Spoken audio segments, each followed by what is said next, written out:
13वें अध्याय के 16वें श्लोक में अविभक्तं च भूतेषु विभक्तमिव च स्थितं भूतभर्तृ च तज्ज्ञेयं ग्रसिष्णु प्रभविष्णु च। अविभक्तं च भूतेषु, इस त्रिलोकी में देखने, सुनने और समझने में जितने भी स्थावर जंगम प्राणी आते हैं, जितने भी हैं, उन सब में परमात्मा जो है स्वयं विभाग रहित होते हुए भी विभक्त की तरह प्रतीत होते हैं। उनका कोई विभाग नहीं है, लेकिन फिर भी ऐसे हमें लगता है कि बहुत रूपों में भगवान है, बहुत रूपों में दिख रहे हैं हमको, अलग अलग रूपों में दिख रहे हैं। जैसे कि घट मठ आदि की उपाधि से, जैसे कि कोई मिट्टी का घड़ा बन रहा है तो मिट्टी तो एक ही है, कहीं मटका बन गया, कहीं गिलास बन गया, कहीं सुराही बन गई है ना, अलग अलग रूपों में बन गया, लेकिन मटका तो एक ही है, तो उसमें अलग अलग नहीं है। तो ऐसे ही परमात्मा जो है भिन्न भिन्न प्राणियों के शरीर की उपाधि से अलग अलग दिखते हैं, लेकिन तत्व क्या है, वो तत्व के रूप में वो एक ही है, लेकिन अलग अलग दिख रहे हैं। तो भगवान ने कहा समम सर्वेषु भूतेषु तिष्ठतं परमेश्वरम, परमात्मा को संपूर्ण प्राणियों में समभाव से स्थित देखने के लिए कहा गया है कि परमात्मा को सभी प्राणियों में समभाव से देखो। हर किसी में वो परमात्मा का वास है, हर किसी में वास है। इसी तरह भगवान ने ये भी बताया कि जैसे कि ब्रह्मा विष्णु महेश जो 3 रूप है, तो इसमें क्या है, भगवान ने कहा ना भूत भर्तृ च तज्ज्ञेयं ग्रसिष्णु प्रभविष्णु च, कि जिस ज्ञेय तत्व का वर्णन करने की भगवान ने प्रतिज्ञा की थी ना, हम लोग ने 12वें श्लोक में कहा था कि भगवान ने कि मैं ज्ञेय के विषय में तुम लोग को बताऊंगा ज्ञेय क्या चीज़ है। तो उसी का इन्होंने कहा कि जैसे ब्रह्मा विष्णु शिव के रूप हैं, अलग अलग वर्णन है इनका, तो इन तीनों की वास्तव में चेतना तत्व जो है वो एक ही है। चेतन तत्व अलग अलग नहीं है, सबकी चेतना तत्व एक ही है। वही परमात्मा जब रजोगुण की प्रधानता उनकी में हो जाती है, तब ब्रह्मा के रूप में पूरी सृष्टि का सृजन करने लगते हैं, जब रजोगुण की प्रधानता होती है तो, है ना। और जब सत्वगुण की प्रधानता होती है तब विष्णु के रूप में वो सृष्टि का पालन करने लगते हैं, है ना। लेकिन है वही तत्व एक ही, तत्व अलग अलग नहीं है, तत्व तीनों का एक ही है। और जब तमोगुण की प्रधानता होती है तब रुद्रावतार में संहार करने लगते हैं समस्त संसार का, जबकि तत्व तो अलग है नहीं। तो इसीलिए कहा जाता है ना कि सब जन्मे भगवान को देखो।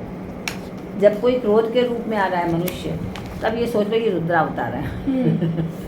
जब हमारे कोई विपरीत कार्य कर रहा है या हमें कुछ अपशब्द बोल रहा है या कुछ ऐसा कर रहा है, तो ये समझ लो कहीं हम कुछ टूटी हुई है, तो रुद्रावतार के रूप में भगवान जो है हमको सुधारने के लिए इस रूप में आया। तो जब हमारी ये ऐसी सोच हो जाएगी तो हमारे में धीरे करके बड़ा परिवर्तन आने लगेगा। अगर वो दृष्टि से हम देखने लगे तो, कि अगर किसी ने हमको कुछ गलत भी कहा, कुछ क्रोधित भी हुआ, तो भले ही हम ऊपर से कुछ भी ना कहें, लेकिन अंदर ही अंदर सोचें निश्चित रूप से रुद्रावतार के रूप में प्रकट हुए हैं हमें सुधारने के लिए। उसमें भी हम अपनी ही त्रुटि को खोजें कि हमारे में क्या त्रुटि की जो अभी भी हमें क्रोध आ रहा है या उससे शिकायत है या हम उसको समझ नहीं पा रहे हैं। कि जब हमारे में अपूर्णता है तभी तो हम समझ रहे हैं कि ये हमारे संग व्यवहार अच्छा नहीं कर रहा है। अगर हम पूर्ण हो तो हमें कोई फर्क ही नहीं पड़ेगा, कोई कुछ भी व्यवहार करे, क्या फ़र्क पड़ेगा, कर लो जिसको करना है। आप देखो जो बड़े महान जो श्रेष्ठ लोग होते हैं उनको भी लोग बोलते हैं, लेकिन वो केवल मुस्कुरा देते हैं, वो कुछ कहते ही नहीं है। क्यों? क्योंकि वो अपने में पूर्ण है। अच्छा ठीक है, अब उनको गाली भी बक देंगे तो भी कुछ नहीं, अच्छा ठीक है। तो क्या है कि जब हमें ये सोचना चाहिए कि ये भी, जैसे कि ऐसा भी कहा जाता है कि लौकिक लोगों में, लौकिक व्यवहार में, कि जैसे कोई स्त्री है और उस समय उसको संतान हुआ है, वो अपनी संतान को गोद में लेके बैठी हुई है, तो बड़ी पूजनीय मानी जाती है वो। उसके बहुत से लोग आके पैर छूने लगते हैं, बहुत श्रद्धा कर। क्यों? क्योंकि वो विष्णु का अवतार सृजन कर रही है, सृजन किया ना उसने, वो विष्णु का अवतार है, वो सृजन कर रही है। वो अपने और वो और भी अच्छे से गाय अगर ऐसी जगह जहाँ सांड के संग है तो वहाँ पूजनी नहीं है, जहाँ बछड़े के संग है वो पूजनी गाय है। आप देखो जैसे कहीं भी गाय की फोटो अगर मूर्ति कोई होगी तो बछड़े के संग होगी, न कि सांड के संग, वो पूजनी है। क्यों? क्योंकि वो वात्सल्य रूप है और वो सृजन का रूप है। और रौद्रावतार भगवान शिव है, लेकिन चेतना सबकी एक है। तो निराकार पर ब्रह्म को जानने के लिए हमें ये जानना है कि हमें सबकी चैतन्यता पर ध्यान देना है, हमें चेतना पर ध्यान देना है, क्योंकि तत्व तो सब में अलग अलग हैं। किसी में सतगुण की प्रधानता है, किसी में रजोगुण की प्रधानता है, किसी में तमोगुण की। अब अपने विराट रूप में ब्रह्मा जी में सृजन की शक्ति है, अपने विराट रूप में पालन की शक्ति है भगवान विष्णु में, अपने विराट रूप में संहार की शक्ति है रुद्रावतार में। तो वो विराट रूप में है, लेकिन हम जो साधारण जीव हैं उसमें सूक्ष्म सूक्ष्म रूप से सब में कुछ कुछ देखते हैं कि हाँ भाई इसमें ये भी है, इसमें ये भी। जैसे किसी को हम लोग कह देते हैं कि तो बहुत क्रोधी है, तो बहुत क्रोधी नहीं, वो तम प्रवृत्ति का है, वो उसकी वो प्रवृत्ति है। उसको अच्छा क्या लगता है? आलस्य करना, उसको पड़े रहना, खाना और गुस्सा करना, तो ये उसकी प्रवृत्ति है, तम प्रवृत्ति है उसकी। तो अगर उसको अपनी प्रवृत्ति में बदलाव करना है तो उसको धीरे धीरे धीरे धीरे सत प्रवृत्ति बढ़ानी होगी। इसलिए कहते हैं सबसे पहले भगवान शिव की आराधना करो। तो जब आप भगवान शिव की आराधना करेंगे तो धीरे धीरे करके आपकी तम प्रवृत्ति दूर होती जाएगी, है ना।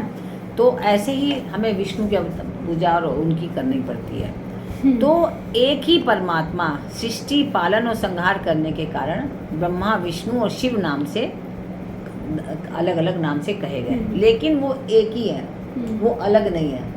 जैसे आप देखिए साधारण लोग कहते हैं ना कि अरे हिंदुओं में तो बड़े भगवान बड़े देवता, ऐसा नहीं है।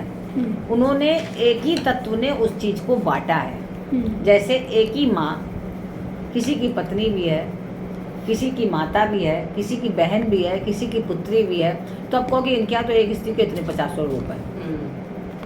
तो वो तो समयानुसार वो रूप को दिया गया, वो नाम दे दिया गया उसको। कोई माँ कह रहा है, कोई बहन कह रहा है, कोई बेटी कह रहा है, कोई बहू कह रहा है, कोई मैडम कह रहा है ना। तो अलग अलग रूप से अलग लोग कह रहे हैं, लेकिन है वो एक ही। तो ऐसे ही जो परम तत्व है वो एक ही है, और जब जो कार्य करता है तब वो उसको वो रूप दे दिया कि अब इस रूप में ये कार्य करेगा। तो इसलिए क्या होता है कि संसार में जिसको जिस चीज़ की आवश्यकता होती है वो उस रूप को भजने लगता है।